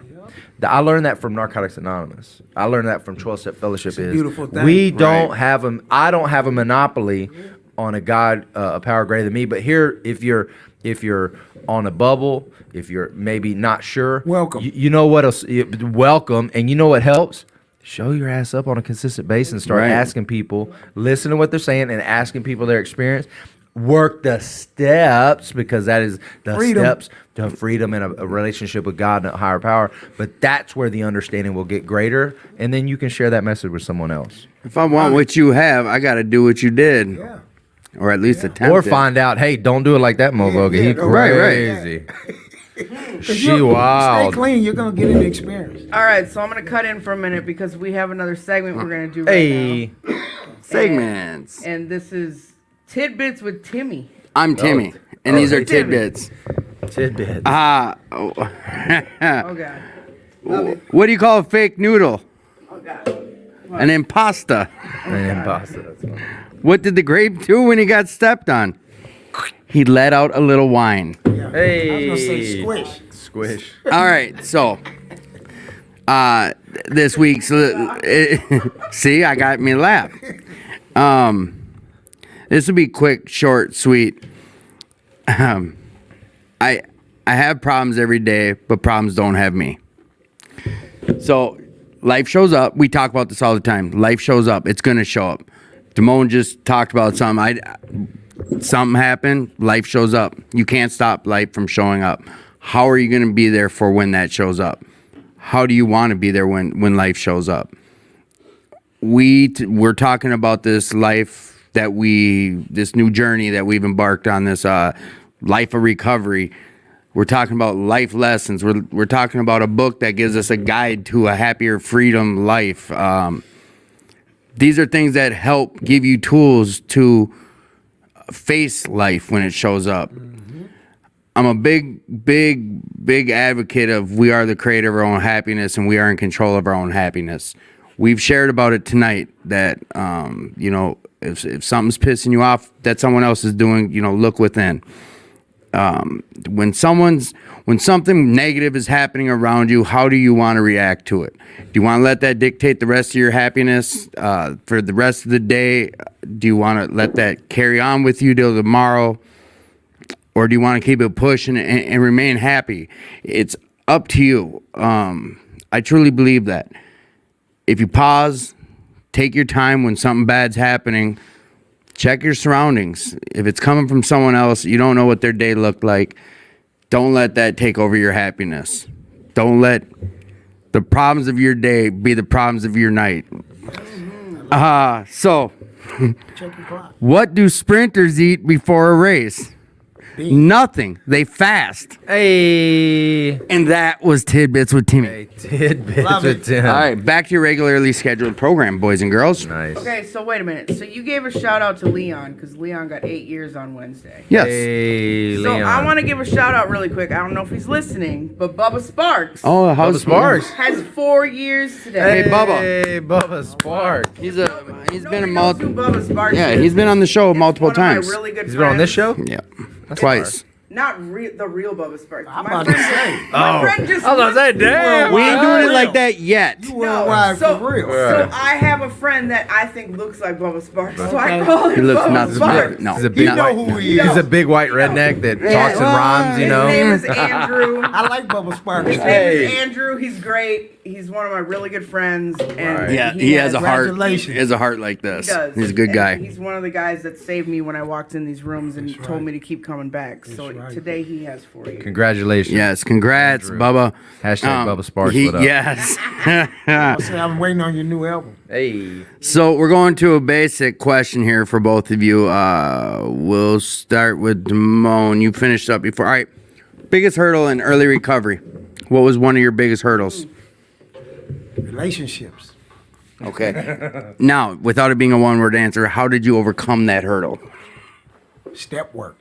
Yeah, that a boy. All right. Besides it being a two-word answer to the step work, What types of relationships? With other people, with yourself, with your kids, with your mom? Like, is With- it all of them? If Thank we you, go off Elena. of his Well, search history, you- I can guess, but whatever. Just said it. You know, it was with self. Hey, With self and little curveball. Narcotics Anonymous, and I just heard you talk about it later. It changed the condition of my heart, right? Tell the truth. Like I had hatred, anger, resentment, and I found out through step work I really wasn't resentful towards anything or anybody. It was with myself, right? So there was a lot of anger, right, and abandonment. So my hurdle was not to continue to carry on my past, right? And a lot of that was from my younger years, my teenage years, and what I thought how my family should have been, right? expectations. Yes, and so a lot of that carried over to my secrets, the denial, and those patterns, right? So step work is the best work, hands down. And I want to say to any newcomer and even some of us old timers, if you haven't worked step, you are doing yourself a disservice Yes. to any program. Cause my brother just said it, like, and that's what I love about Narcotics Anonymous, right, man? Like we do not denounce any program. We say, hey, work that shit, and work that shit. But you just can't make meetings and think that you working this shit. No. What? If you are in a 12-step program, Do you some 12 steps. you have to work the 12 Yes, come on now. right? Like if you have a sponsor, my brother said it, call your sponsor, man. And so that was the hurdle. Look, check this out. My thinking, they said, you need a sponsor. I said, okay, I got one. Who you think it was? You. Yes. And so like that's the first thing that came to mind. And this where it helped me understand, like, I was my biggest hurdle. I was my biggest problem. And I love your 2-bit segment. Two-bit Tidbits. tidbits. Tidbits. I was a 2-bit Yeah. criminal. Yeah. No, yeah. No, you're good. Okay. And see, that's the beauty. We need to be corrected, right? And like me, I was never wrong, No. right? I was always looking at you. It was never me. Never. And that's how I got connected to the wheat, right? And so my hurdle was, along with the relationship that I had with self, but was building relationships with others, right? I'm in some foreign territory. We're not passing the bubble, the straight shooter, the bottle, Right. the needle, the pills, like the papers, plastic bottles and all these things that I have used, right? Like we're in here giving books, we're in here giving hugs, we're giving IPs, we're giving a phone list. Like all these things were foreign to me. Right. Right? So that was a hurdle at first when I came into the rooms. But the biggest I want to say relief valve was there was another person in here, man or woman, look, that didn't look like me. Right? And I ain't talking about just the color, but he had broke it down. We weren't from the same background. Like there were social differences. I mean, all these things that before I got here, when they broke that down and said none of that matters, because look, the dope don't give a damn about none of that. Nope. And if me and you was out there like we were, we did not stop and say, hey, look, dude, you're white. That's true. And you say, hey, dude, you're black. Or, hey, dude, you come from the hood. Hey, dude, you come from the suburbs. We said, look, past that, let's go get us Yep. some Yeah. more. No. Look, where can we get Where some can we more? get it? And where are we going to do what we need to do so we can get high? Right? Yep. And so all those things that the relationship I had with self, like I felt disconnected. But something happened when I came into the rooms of Narcotics Anonymous. I was connected to mind-like people, man. And so what had happened was I was less feeling like a piece of shit, right? Not to say that shit went overnight. No. We didn't become addicted in one day, so we damn sure don't get cured overnight, right? And this is not the program where you're gonna be perfect. That's what I love about this program, Right. man. Yep. Like I can be my fucking self. Look, still crazier than a Betsy bug, because I am. Y'all got Betsy bugs around here? Yeah, we got All Betsy right, bugs. just checking. But look, they're not in the bedroom. No. No. They're in the rooms of Narcotics Anonymous. Right. Look, we have all walks of life. Yep. Like anything you think ain't here, it's here. Right? And that was the beauty for me, that I became comfortable being uncomfortable with myself. Because I'm around people who had helped me see me. Like I don't have to feel this inferior, superior type shit, right? Like I don't have to feel like you're any better than me. Look, people who know me, my fire and desire is not only to stay clean, right, as a member, but for the newcomer, man. Right? Like Newcomer, you're the most newcomer, important newcomer. people at any meeting. And like I kept thinking about when my brother said, like wherever we go, we're gonna be around using addicts or recovering addicts. We'll find our The people. beauty about this program and what it done for me, like my invest to this program, what it gave me is to those who are using addicts that don't know that there is a program for you Yeah. that can help you get clean, right? And like I said, man, all these people in here are getting high. I was looking for one. Yeah, you can't be that happy. Man, I was that tore up. Yeah. Because I said, they're just too fucking happy. They can't be happy. What you smiling for? Look, they got on suits and shit. And ladies in high heels where I was from. Look, you didn't have a shoe on. Oh, shit. You know, sometimes you didn't even have no clothes on, right? Right. And them was the places where I was at, right? But when I came here, people had smiles and shit. Like you could see their skin pigmentation. Like their eyes weren't glossy unless they was crying. 'Cause, Right. We cry. We cry around Yeah, here. yeah. But it's a healing. And we cry together. And we cry together. Yes. Man. And so, that was my biggest hurdle though, really was the relationship that I had not with self, that today I have with self, right? And it's not self-ish, it's selfless. Yes. Because I'm connected by a special group of people, man. Well, these are the rooms that they loved on me until I could figure out how to love myself. And I love you, brother, because I was there from your day one, where you are now. And I remember you had shared this vision years ago with me, right? And to see you on the other end of this table, look, this is a good looking dude, right, man? This dude got a long jazzy beard. He got a nice Harley outside. He got his hat Right. to the back. Hey. And I just love it, man. I love to see people who have come in this process, man, and the desire and the hunger.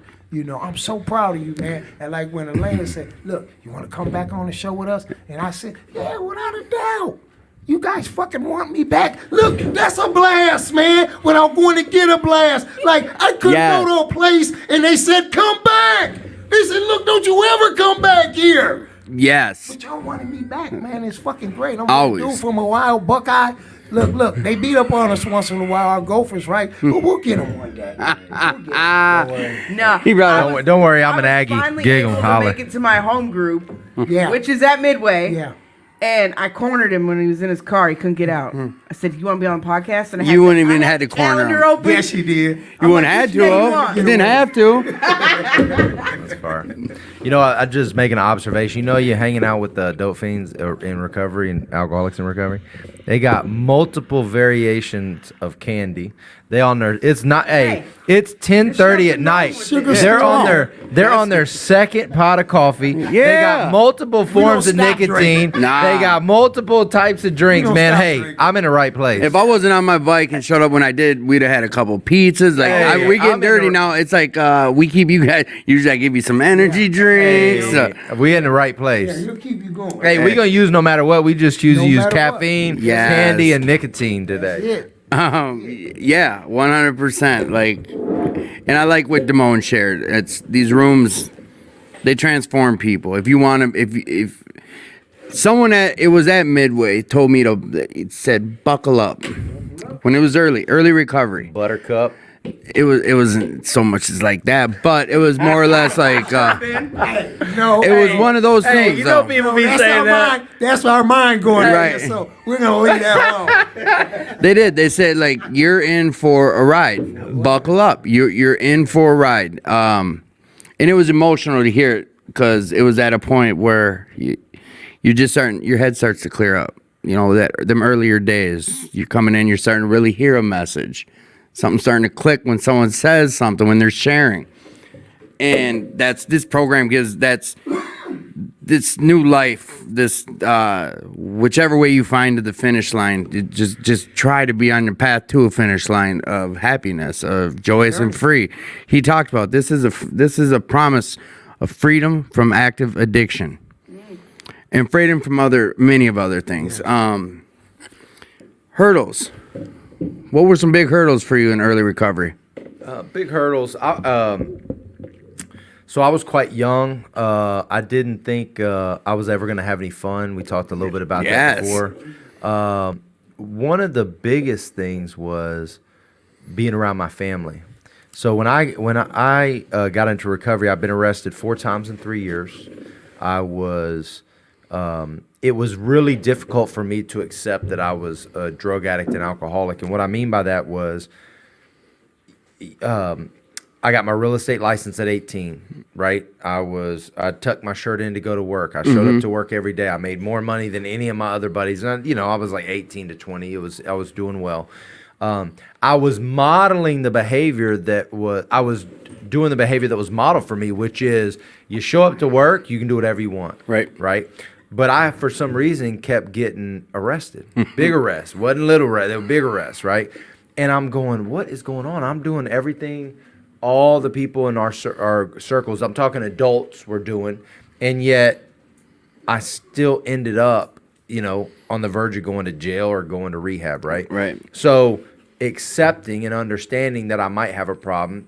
In the beginning, I was like, okay, maybe I got a drug problem, but not an alcohol problem. My counselor helped me with that. Understand that, people that have 2 DWIs in 2 years, they might have an alcohol problem, but whatever. Yeah.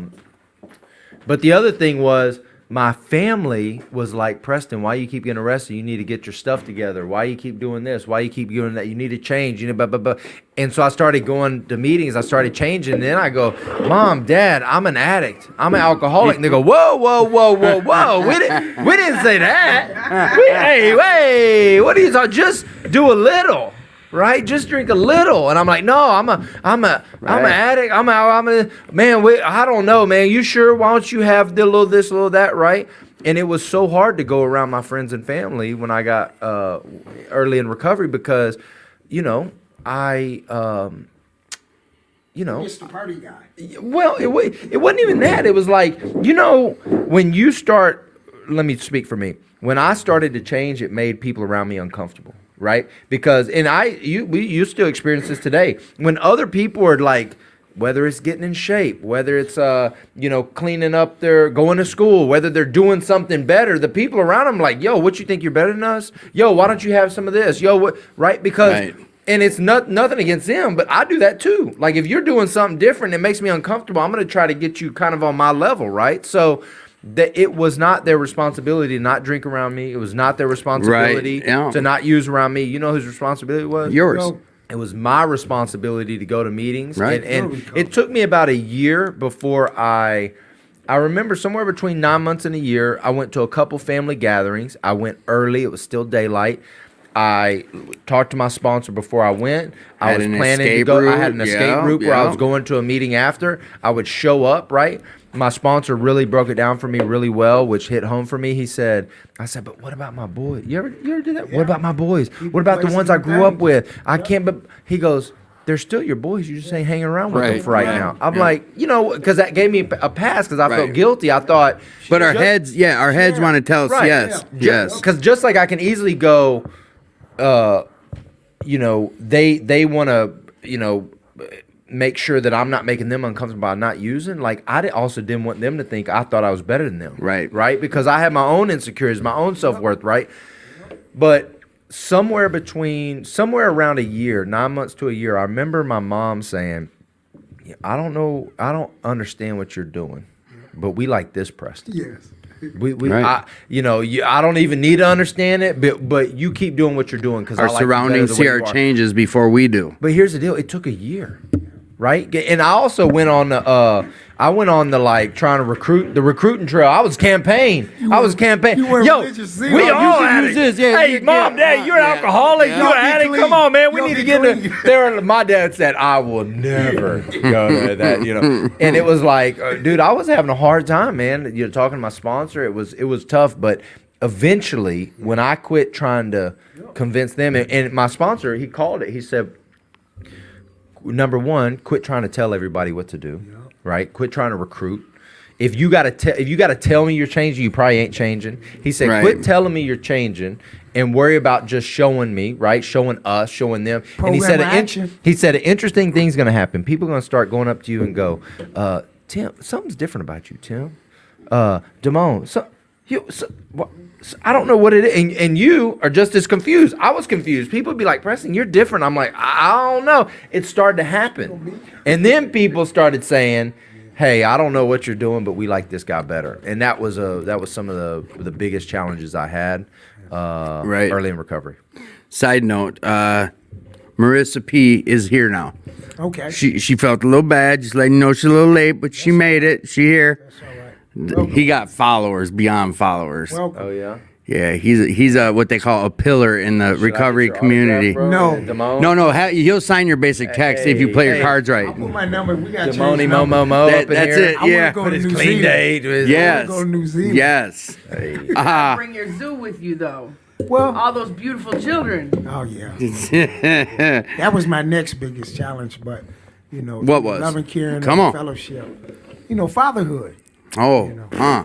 I came into the program with one of my daughters, and it was a beautiful experience, man. Like only because of this program, I had to go through child protection, all those various things that mothers go through, but as a father, I had to go through, and I got a football team, and Dang, and a it's been a football part team. of He you skipped know, the Tim just basketball said team it with the like, football like, team. I'm responsible for my recovery, right? And I could remember with the older children, I was part time, right? If not at all. Right? 'Cause You're it was jails on and Damone time. Yeah, it was jails and institutions. No, I Right. was Oh, animalistic. oh, okay. I wasn't even Damone because I didn't even know my name, right? Like the only time I knew my name is like when I was in front of the judge and they said my name, right? And I was like, damn, who is that dude, right? And so like when I came into Narcotics Anonymous, man, I came in with a 7-month-old baby, right? And I was 7 months clean, but I just got out of jail, right? And thank God, right, that he knew enough that I didn't know enough, and it was you all were here. And I had full support. I had babysitters. I had experience. Like outside of, I had my mother, but she was at this point like you gotta show me. Don't tell me, because I could dig that. I had told so many people, look at me. I had this S on my chest, right? And it always went sideways like a Z. Hey, ego. Even though Hey. Shazam was cool too, right? Hey, he'd be like, No. you trying to convince me you ain't doing nothing, doing bro. nothing. You ain't doing nothing. Yes. Nothing. And so I love when my sponsor, as the first thing he shared with me, is that you're no longer responsible for the disease. And my sponsor was this type of dude, straightforward. He's a realist like me. Like, right, I ain't gonna tell you a fantasy.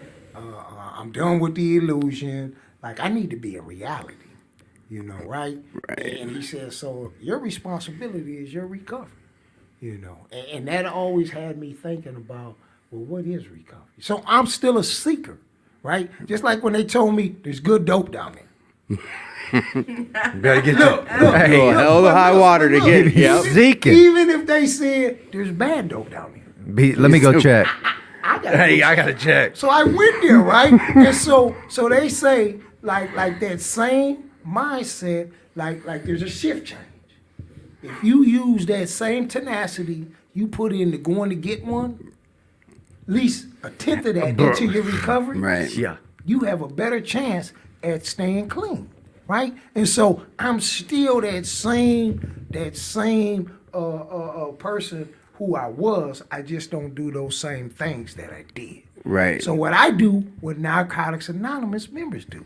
So I follow my sponsor everywhere and anywhere, right?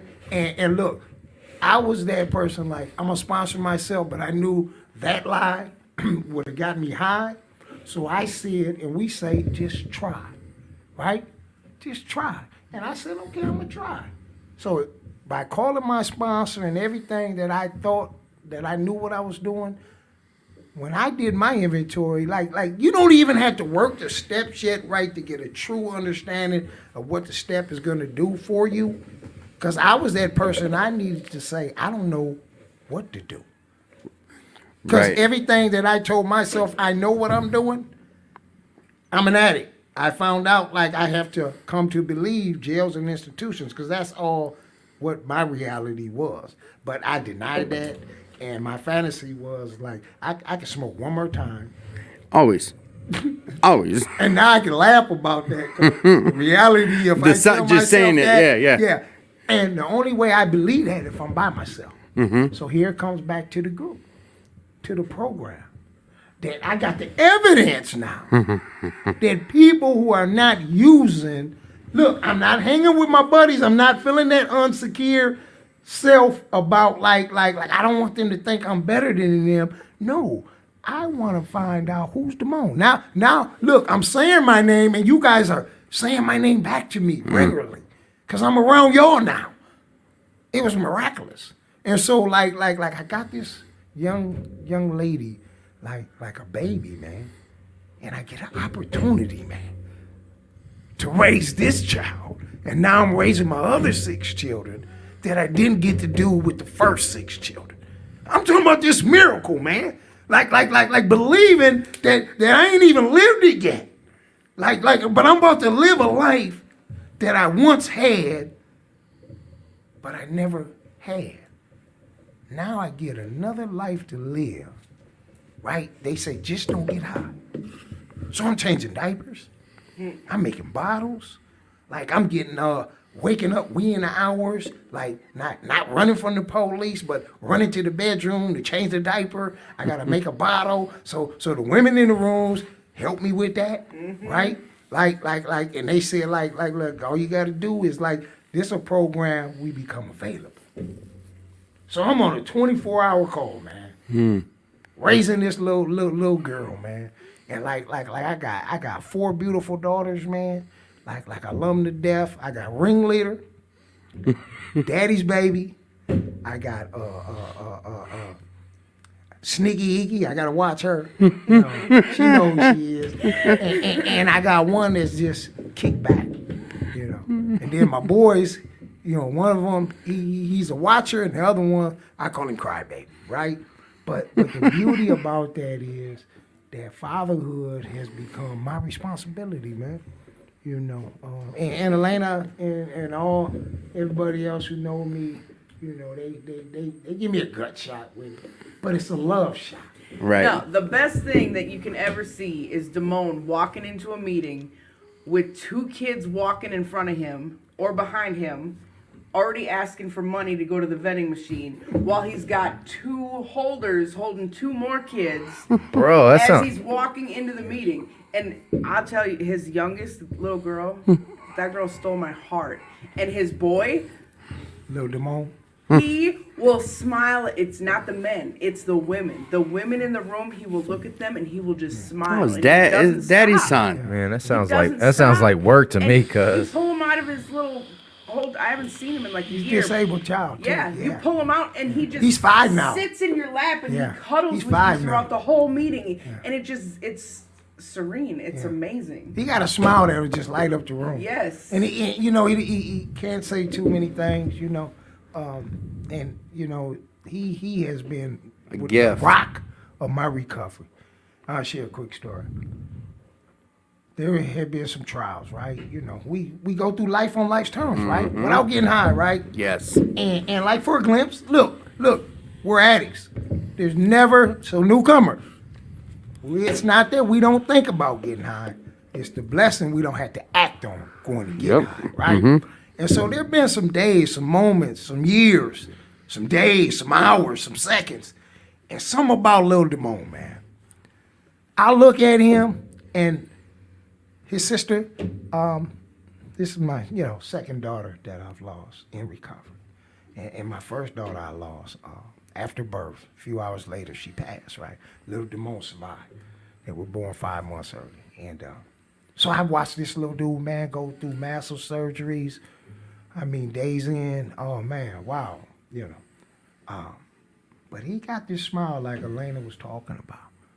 And I'm having a bad day, and I've had several of them. Look, we have bad days, you guys, but we're doing Yes, we far do. better than how we might feel, right? So keep coming back. And you know, I got to do my daily maintenance with him because he's 24-hour, right? And I'll look at him, man, and he'll look at me, and he'll just give me this smile. And he's talking to me, and you know what he says? Like, dude, what are you tripping about? And everything will just change in that moment. And it's like, dude, pick me up, get my bottle, put me in my chair, turn on my TV, and go sit your ass down. Or he'll say, go make a meeting, get your ass back here, put me back in my bed. Get my, you know. Perspective. Just this smile, man. Like he don't speak, but he speaks. You know what I mean? Right, yeah. And it'll put it back in perspective, Yep. man. And my daddy has this saying, like, you always punked out. I thought he was calling me a punk. But he wasn't. He was just saying when the tough times get tougher. You quit. Rise to the occasion time. So now, like, look. Newcomer, you never have to get high again, man. Never, you know. Cause look, I'm connected. I got people around me that light my fire. Mm-hmm.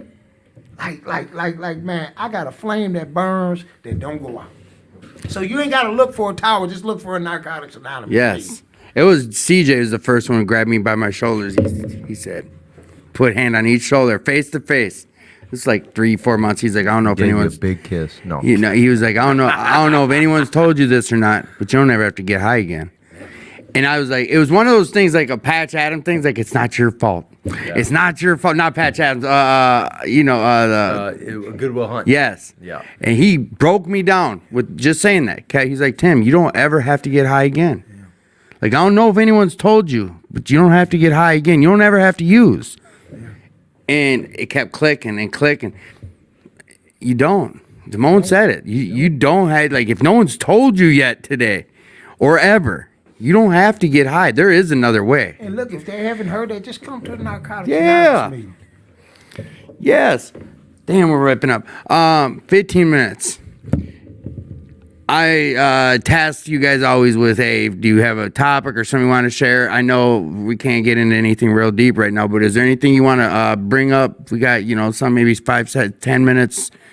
Any topics, anything you want to share about or bring up? Yeah, man. I think Balls in your court. Yeah, cool.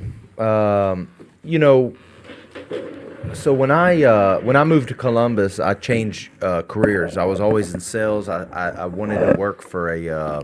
I thought if you worked for a treatment center, you had to be like a still nurse or a hustlers. counselor. If you work for a treatment center, you had to be a nurse counselor? or a counselor. Okay. Like I didn't know any different, and I Sure. was working with my sponsor. And he's like, well, what do you want to do? I was like, well, I'd like to work for that, but I don't want to be a nurse counselor. He's like, there's a lot of jobs out there, right? And so I found, which what I do today is outreach, but I work for a mental health hospital. Okay. And so that's very different than rehab and what I thought I was going Yes. to do. And they put me on schools. So what I would do is I would go into schools. and I would, Like elementary? more like high schools. Okay. We had like IOP and PHP Okay. for kids. Yep. For adults, right? So there's IOP, PHP for mental health. IOP, PHP for. I know IOP. What's PHP? PHP is 5 days a week. Okay. Instead of 3. All right. 30 hours of work instead of 9, basically. But for mental health, for drug and alcohol addiction, and then they also do it for teens. And so I'm going in. I have no credentials. I'm not a counselor. I have no letters behind my name. And I'm in these schools taking what y'all taught me. And I'm like, why you do it this way? Why don't y'all talk to them? And why doesn't the counselor know that this? And why don't parents follow through? And why are we waiting until kids are suicidal or cutting themselves before we do? So I'm going, what's happening here, right? And so that's the difference between going from lived experience to the mental health care system. Right. Or healthcare system as a whole. And the amount of people that call me, it's usually family members, spouses of, or friends. And they're going, Preston, help me help my daughter. Help me help my uncle. Help me help my mom, right?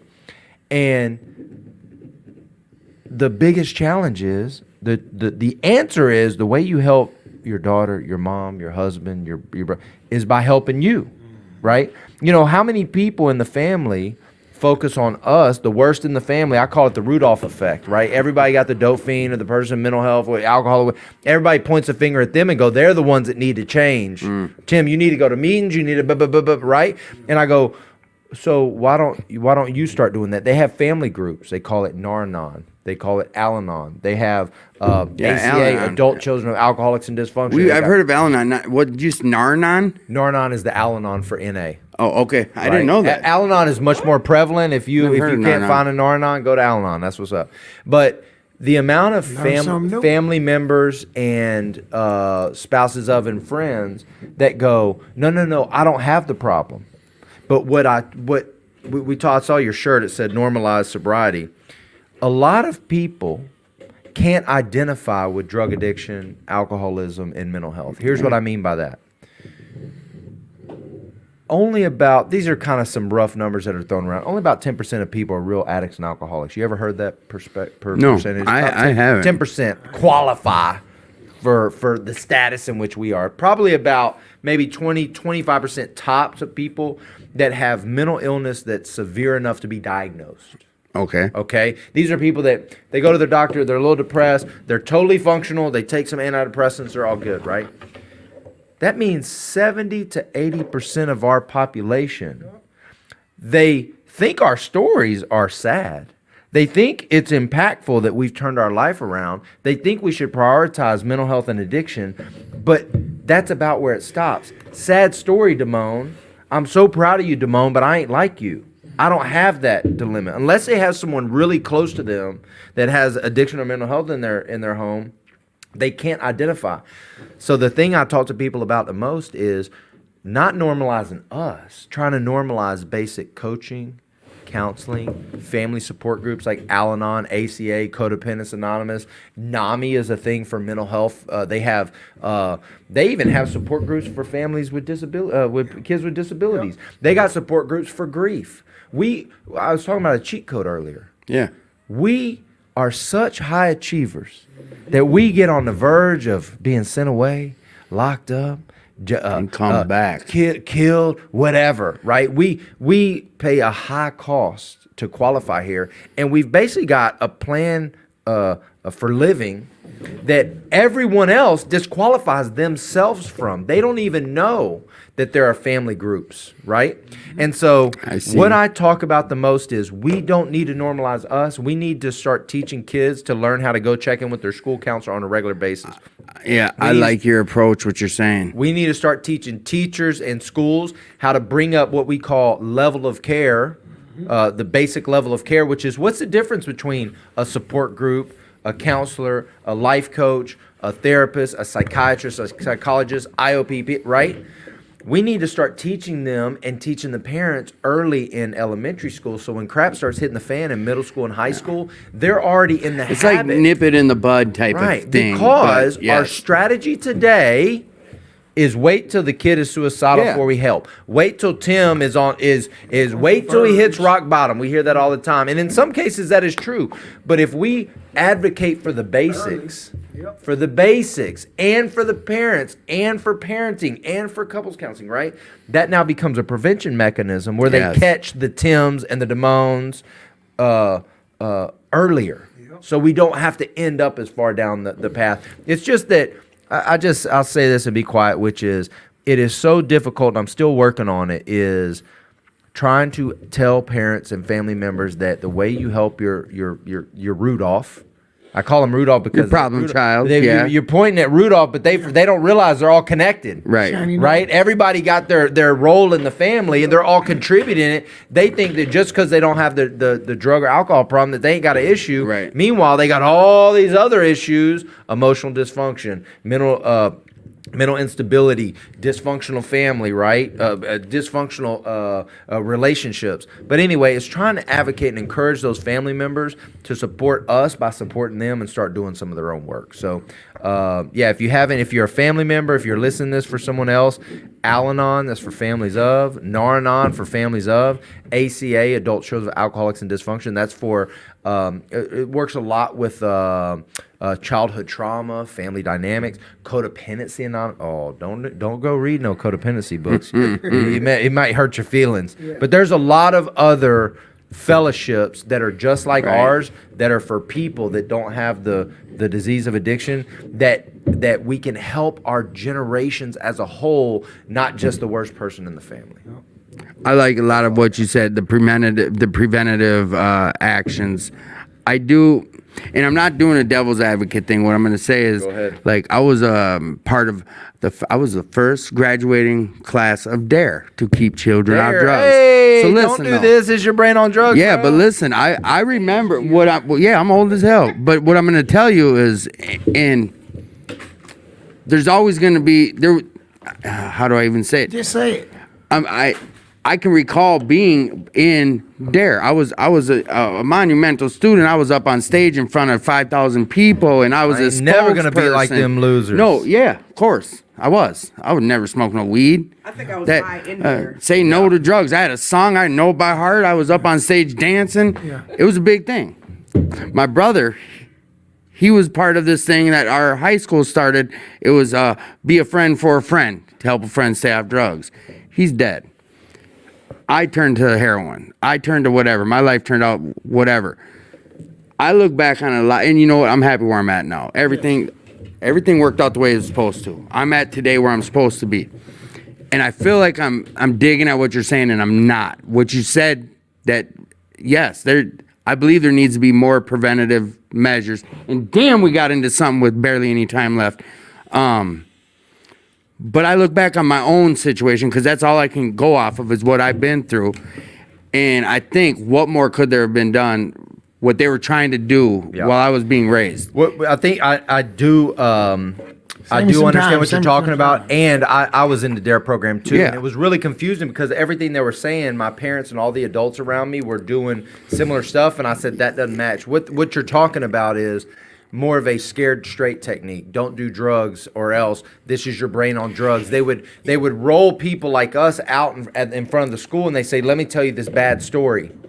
And what they Yeah. found, have you ever noticed? You ever? Yeah, gone you're to, like, right. That intrigues people. so listen to this. You're Listen to right. this. Y'all ever been to like a community let's destigmatize addiction event like recently? And they run of us out and they say, "Tell your story, Tim." Yeah. And you tell the story and some people are barely listening, but most people aren't. That's because often our stories don't hit in public like they hit in here. Because remember, 70 to 80% of people You're right. can't identify You preceded with our what? story. Yes, you So- preceded everything you said with that, so I didn't even take that. it's in. okay. Yeah, you're but right. Here, and what you're talking about, and their program kind of has gone away. It didn't work Yeah. very well Yeah. because here's what would happen. Damone would come tell this crazy story, and a couple things would happen. The kids would go, "Oh, how sweet! What? Wow, he turned his life around." And they go, "But I ain't like Damone, Right. Right? I'm just, we don't do that." Or even worse. Some of the other little Tims and Prestons would be in the crowd going, "Damone's got a fire-ass story. Maybe I should go be like Damone so I can try come that." back." Right. They go, "Try it." So what happens is that is kind of scared straight technique. If we talk about prevention, what has to do with identifying our thoughts, feelings, attitudes, and behaviors, like help me identify with how I feel, not drug and alcohol addiction. Let's talk about leadership development. Let's talk about parenting and communication techniques, right? So if you can help me identify how I feel, because it's my emotional dysfunction that caused me to say, "Damone, I need to feel different. I don't know. I got all this stress. I don't even know what it is." And so I reach out for a substance, Right. So, but it goes earlier than that. We need to talk to families of, we need to talk to friends of, we need to talk about a new look at generational dysfunction, which is our dysfunction goes back generation after generation after we got to lead them up to that and teach them about how do we work with a coach. See, we got a sponsor, we got support groups. Right. Most people don't have it, right? So anyway, that's the type of thing. No, and you know that's what? the Like type I of thing said, like damn, talking about. I should. all good. I need Elena. Mark this down. I need to start not getting into my questions first, and we need to have because we task Upright our when it's talking about it. guests with, hey, come up with a topic or two to bring to the show. Yeah. And then I go into this, that, your hurdles, I and kind of warned them before the show started. It's all good. Hey, I said Tim comes up with a bunch of questions. Tim, quit and you acting be like talking. quit acting like. I mean, you got what a am I plan doing up on in my here and let it show? just Well, roll. that's Damn. the beauty, though. Hey. You learn something. But, hey, all the y'all hear time. this? Hey, guess y'all. I mean, listeners, y'all hear this? Tim he thinks he's in control over here. Someone else is running the show. I think made it clear this is your show. Hey, some HP. I think some HP's got us taken care of. We ain't got to So- worry about it. This is where we learn, right? This Right. is where we learn, and what we think we know, we find out there's so much, much more. oh yes, So I was just thinking, as I was listening, because I got to listen first so I can learn, right? So I heard, what can we do? That's in our basic text. I heard, why are we here? That's in our basic text. What is the Narcotics Anonymous program? That's what I heard, right? And then first and foremost, once we admit, then it becomes open to an understanding that what we thought about ourselves, there's so much, much more. And so as Tim was saying, like, the problem occurred way before we picked up the dope. And once we picked up the dope, it exposed something that we thought we could handle, yes, where we lost control. And so here we come back to this space, right? And it's only through identification, right? Because we all had that same mindset, like, I ain't like you, right? But I find out I'm more like you than I'm not. Or those who think they don't have a problem, if you hit to the core of it, everyone has something, same or similar, when we're in this space that we can identify with. yeah. And so we find out, like, once we put the dope down, damn, I'm fucked up. Booked up. I got a whole bunch of problems. So here we can begin to address that, right? Not change it, but we begin to Recovery is an active change, ideals, attitude, and behavior. behaviors. Hey. This is a program of action, right? And so what I was just hearing my brother share about, like when you talked about the dare, right? Like we'll tell you we don't do that. We give suggestions. Right. Well, here's what I like about what you're talking about. Yeah. Talk like the impact of do as I do versus do as I say. Yeah. People in here, Yeah. when you got a sponsorship relationship, when you got support groups, when you hanging with the winners, Yes. they ain't saying, Damone, do all this stuff that I ain't doing. They say, Right. do as I do. Yes. Right? Yes. And that's what you're talking about. It's lead by example. Yeah. It's lead by example. So my brother was saying it like whatever you going through, you share that through an experience, Yes. and that you keep showing up, and I keep seeing you, and I'm like, damn. But usually, if that happened to me, I'm running, right? That's our old story. But in here, we find out new Similarities. stories of living Yes. through life or whatever that is, right? And so I'm grateful that like through the program, what had happened was we have some of the brightest, smartest, brilliantest people on the face of the earth. And like look, our addict just shared where he's at in his life, but we learn to get back. We can't keep this unless we're willing to give Yep. it away. So look, I'm meeting a fellow addict that's just like me, right? I do same or similar work, right? Right? Like, and I'm thinking already, look, in my brilliant mind, me and him can hook up and we can start. So that's the beauty. And I want to say, I've start his watched, own podcast. I watched addicts who they thought what they couldn't do, find out what they can do. Yes. And all of us are successful in our own right. I'm talking about like from the garbage can to the palace. Right. I'm talking about shoeless to having a shoe store. This is what happens in the rooms of Narcotics Anonymous. What you thought you couldn't become or what you couldn't do, we have watched countless others, things happen in their life that we could never fathom. And it all because we ain't using no dope. Right? That's where it starts. Nothing will change if you keep smoking dope, right? And that's all we say. We don't say, look, your life is just going to be so miraculous. Problems still, relationships, divorces, them things still happen. But we don't have to go back to this place where we say, I don't have a problem. I need to admit life is full of problems. So I'm just grateful to come back on the show to see my brother and sister. We have our new man in training over there. Young Matthew. And you know what I was mad about though? You guys don't have the TV screens. Oh, they have We TV had it, screens. yeah. You can see everything. You can see the people. We'll be back, channeled in, yeah. online. That's all coming They back. Showed up. Are we Okay. live or something? No, yeah, we're We live. are. Dude, that's fire. We're Yeah, interactive. they're That's where live. most of my questions come from, All is All I right. guess. So it's about that time, Tim. Yeah, well, we started late, so Guess where I'm heading after this? To a meeting. It's still Hey, open till man, 12. going hard. where's that at? It's over at the Midway I'll Club. be following you over there. Dunlap. They still have an hour to go. I'll be following you over. So here, a couple quick things before we wrap up is the Ride for Recovery. I want to touch on a few more things. That the Ride does have one more training session for Road Guard coming up in early June. So if you want to be part of the safety committee or be a Road Guard, that is an option. Reach out to me directly. The silent auction items as well as event sponsors are still being sought after. So if you've got ideas for it, if you can donate or bring something to the event, it's welcomed, it's needed. Yes, and we're having a dunk tank. We'll talk about that some other time. So we're gonna wrap up into this part of the show where that I want to know, Preston, what are you grateful for today? I'm grateful for my recovery network. I can go anywhere, anytime, any place, and find my people, man. And I'm, yeah, man. That's you. The fact that y'all are hearing me today is an example of the recovery network, and I'm just glad to be here. Good. Now, here you guys, I'm going to give you a little gem here.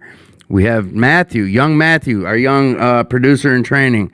He's going to tell you what he's grateful for and then drop a quote on you. Come on. Come on. I'm grateful for that I woke up sober today, and that with my new job that I started like a couple weeks ago. All right. Good. So my quote is, everything happens for a reason, even if you don't understand it in the moment. Everything happens for a reason, even if you don't understand it in the moment. It's a good one, bro. Damone, what are you grateful for today? God, the program, sponsorship, and fellowship. Elena, what are you grateful for today? I am grateful for the life that I have. I'm grateful for my friends in recovery. I'm grateful that my friend Damone came here tonight because I have friends in not just at the Al-Anon where I go. I have friends all over, and he's one of them. So Young Ty. it's a Oh, good day. I'm sorry. It's a good day. I It's thought always you were a good done. day. I'm done. Come on, go. Young Ty. Go. This here is one of Damone's sponsees. Is it Tyler, right? Yeah. All right. Young Tyler over here. I say Young Atta Ty. boy. Could you tell what are you grateful for on this Friday night?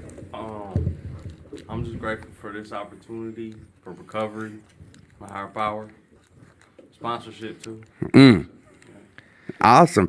I'm glad you came tonight. I'm glad you got to see what this thing looks like. It's fun. Recovery is Can I fun. drop something for a little resource? Come on. So I got if you know someone struggling, you got a family member that's asking questions about getting their friends, family help, people that are addicts, non-addicts. I got a podcast called The High Cost of Anonymity, which is like kind of like a bit of a personal journal. I talk about 12-step recovery stuff, therapy stuff, how to help your people. I've got mental health, addiction interviews.